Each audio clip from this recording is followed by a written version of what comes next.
নমস্কার। বাংলা সেরা গল্পে সবাইকে জানাই স্বাগত। শুরু করছি আজকের গল্প।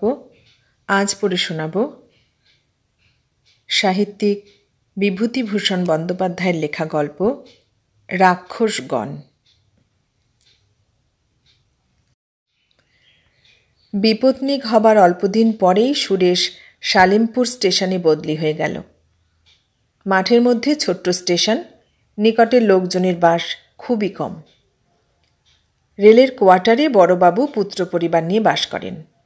কিছু দূরে একটা ছাত্রবৃত্তি স্কুল আছে। তার শিক্ষকগণ স্কুলের নিকটেই একটা বড় ৮ চালা ঘরে মেস করে থাকেন। এছাড়া বড় একটা বসতি নেই। বিকেলের ট্রেনখানা রওনা করে দিয়েই সুরেশ স্কুল মাস্টারের মেসের বাসায় তাস খেলার আড্ডায় যায়। সন্ধ্যা ৭টার সময় ডাউন যাত্রীগাড়ি আসিবার পূর্ব পর্যন্ত সেইখানেই থাকেন।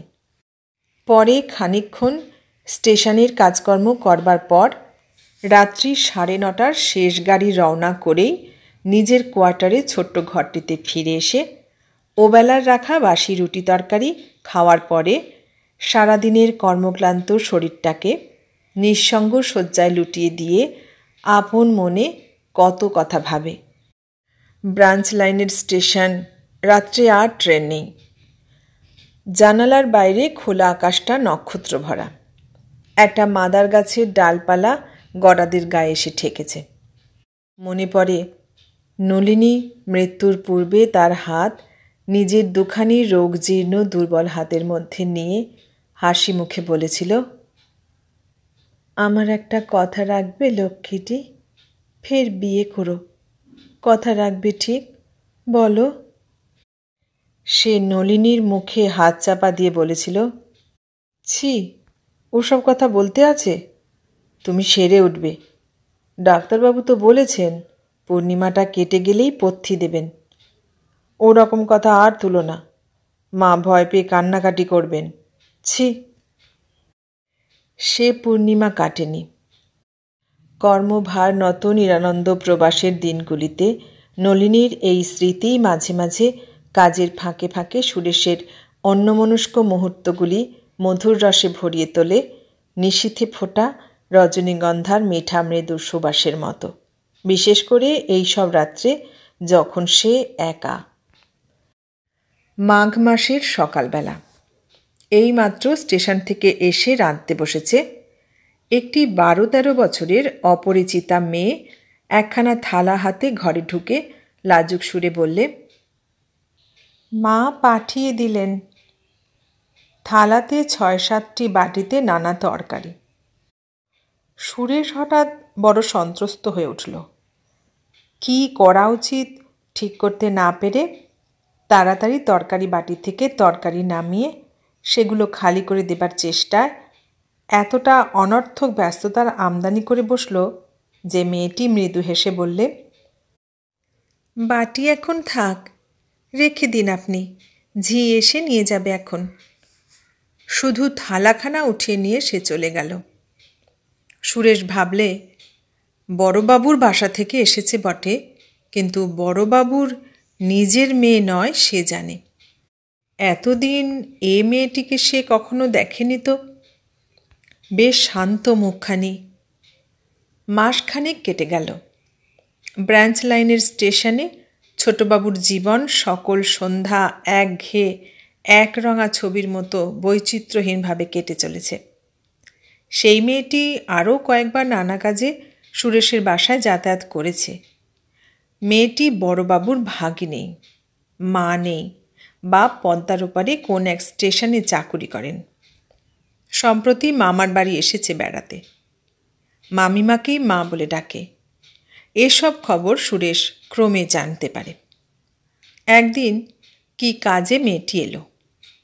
সুরেশ কথায় কথায় বললে, রেনু, পানগুলো আজ কতদিন ধরে পড়ে রয়েছে, সাজা অভাবে খাওয়া হয় না, গোটা কত সেজে রেখে যাবে। রেনু অমনি পান সাজতে বসে গেল। নিপুণ হাতে এক রাশ পান সাজা শেষ করে সে তাগিদ দিয়ে কলঙ্ক ধরা অপরিষ্কার কাঁসার ডিবেটা সুরেশের বাক্সের কোণ থেকে বার করে নিয়ে সেটা খানিকক্ষণ বসে বসে বালি দিয়ে মেঝে ঝকঝক করে তুলল। বিছানার ধারে পানি ভর্তি ডিবেটা রেখে দিয়ে হাসি মুখে বললে, 2 আনা পয়সা দিন আমাকে। সুরেশ বুঝতে না পেরে বলল, কেন বলো তো? বউ মারা গিয়ে সন্ন্যাসী হয়েছেন বুঝি?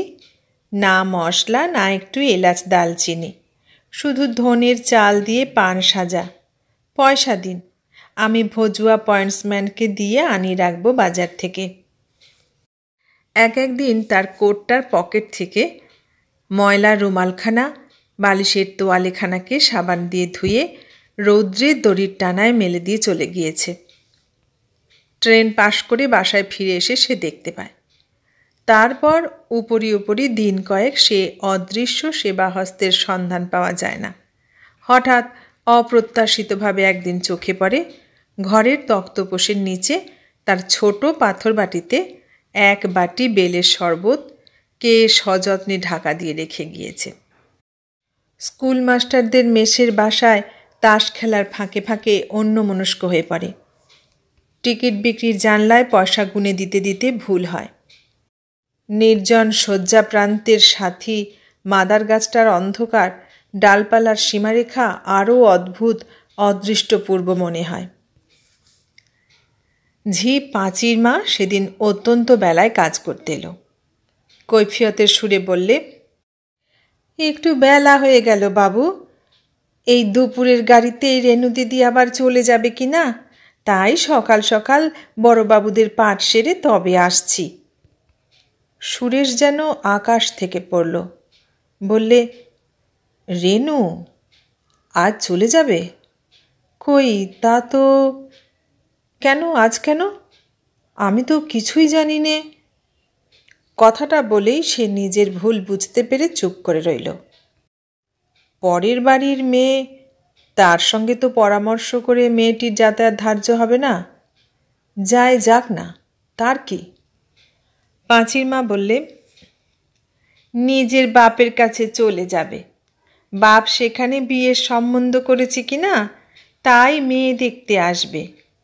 গেলেই বাঁচে, যে মামি খাটিয়ে খাটিয়ে মুখে রক্ত উঠিয়ে মারে, না একটু যত্ন, না একটু আত্মি। 12টার ডাউন ট্রেন আসবার বেশি দেরি নেই। সুরেশ এইমাত্র খেয়ে উঠে পান মুখে দিয়ে কোট পরছে। রেণু বাসার সদর দরজা পার হয়ে উঠোনে এসে ঢুকল। একটু যেন ইতস্তত করে পরে ঘরে ঢুকে বললে, আমার একটা সেফটি পিন সেদিন কি এখানে ফেলে গিয়েছি? সুন্দর করে চুল বাঁধা, পরনে খয়েরি রঙের জমির ওপর প্লেন জরির কাজ করা ছেলে মানুষের মতো শাড়ি, গলায় সরু চেনহার, একরাশ ঘন কৃষ্ণ চুলে ভরা শান্ত মুখ। সুরেশ বললে, তুমি আজ চলে যাবে রেণু? কই, সে কথা তো জানি নে। এই 12টার গাড়িতেই বুঝি? রেণু একোন ওকোন কি খুঁজছিল।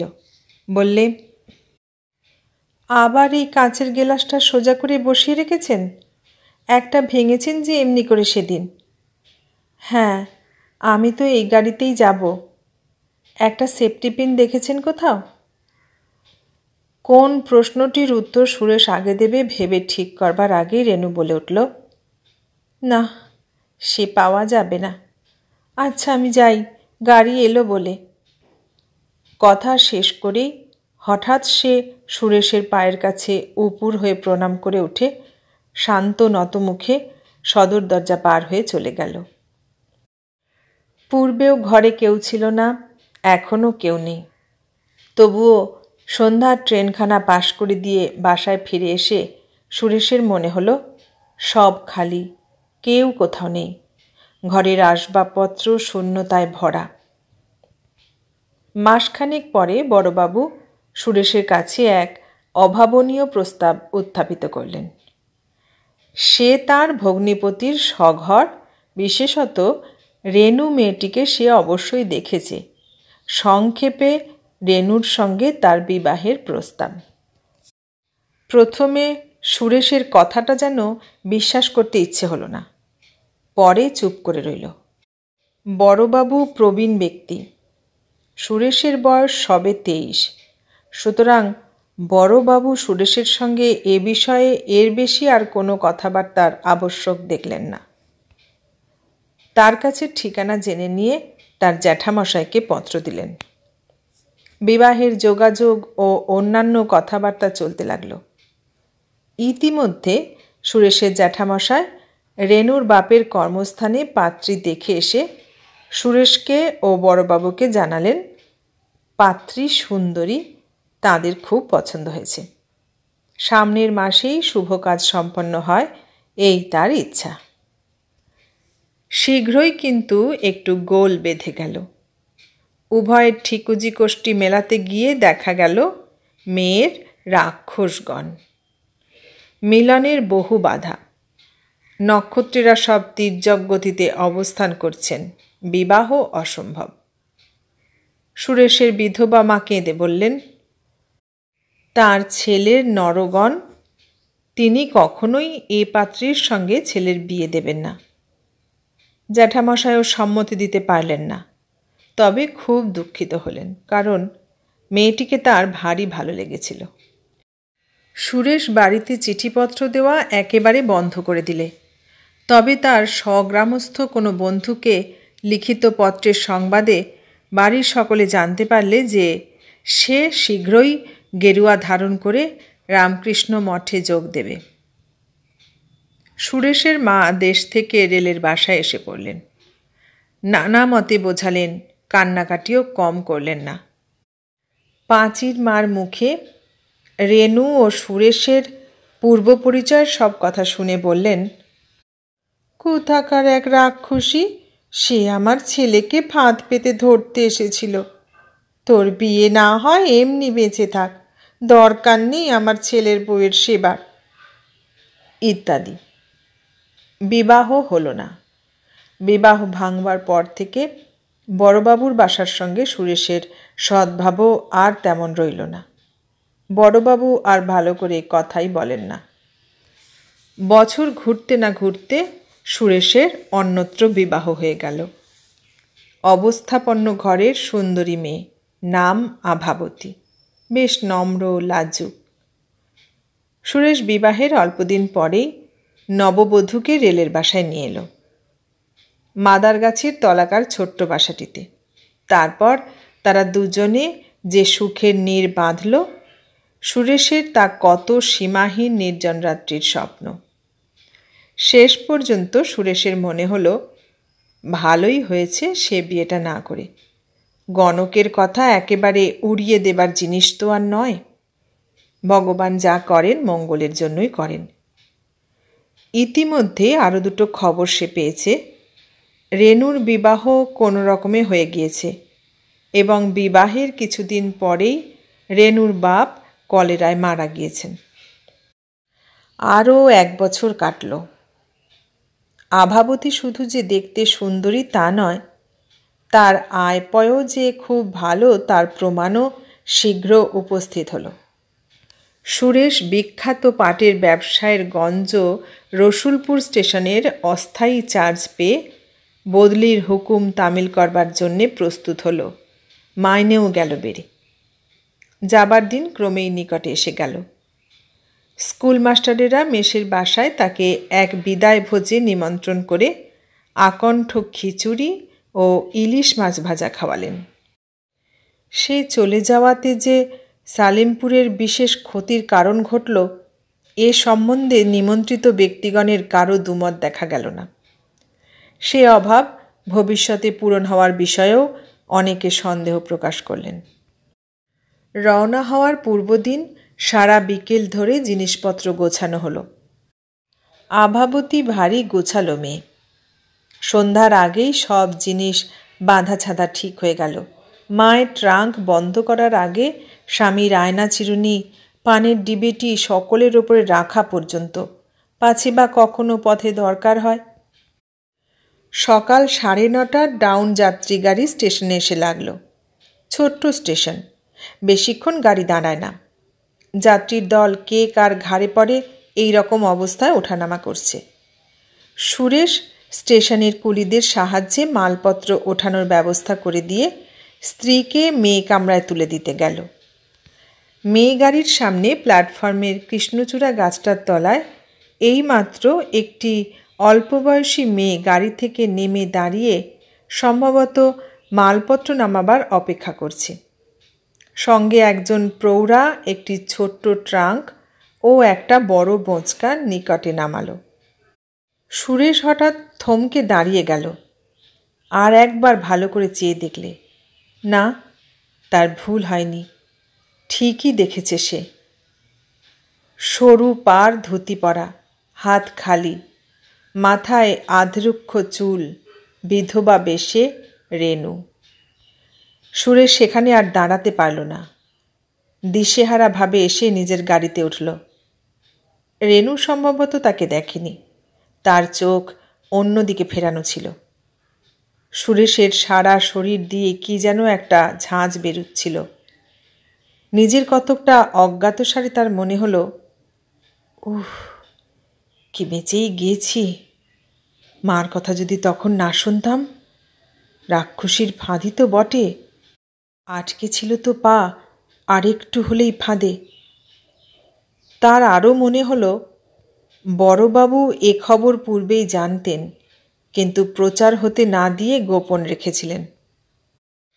তারপর কখন গার্ড হুইসেল দিয়েছে, কখন গাড়ি চলেছে, এসব তার খেয়াল নেই।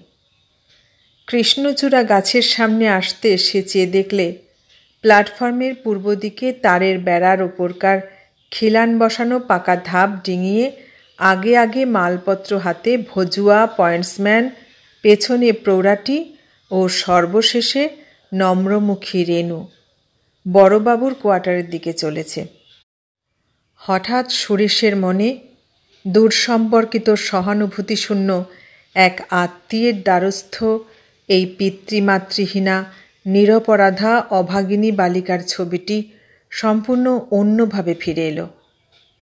কার অপরাধে এই প্রস্ফুট মুকুল প্রথম বসন্তের দিনে তার জীবনের আনন্দদ্বীপটি নির্বাপিত হয়ে গেল চিরদিনের মতো?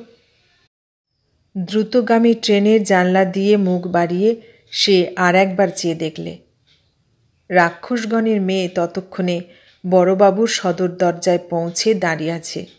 দরজা তখনও খোলা হয়নি। বোধহয় ভজুয়া কাউকে ডাকতে গিয়ে থাকবে। পদবৃদ্ধিজনিত কিছুক্ষণ পূর্বের সে আনন্দ সুরেশ আর মনের মধ্যে খুঁজে পেল না।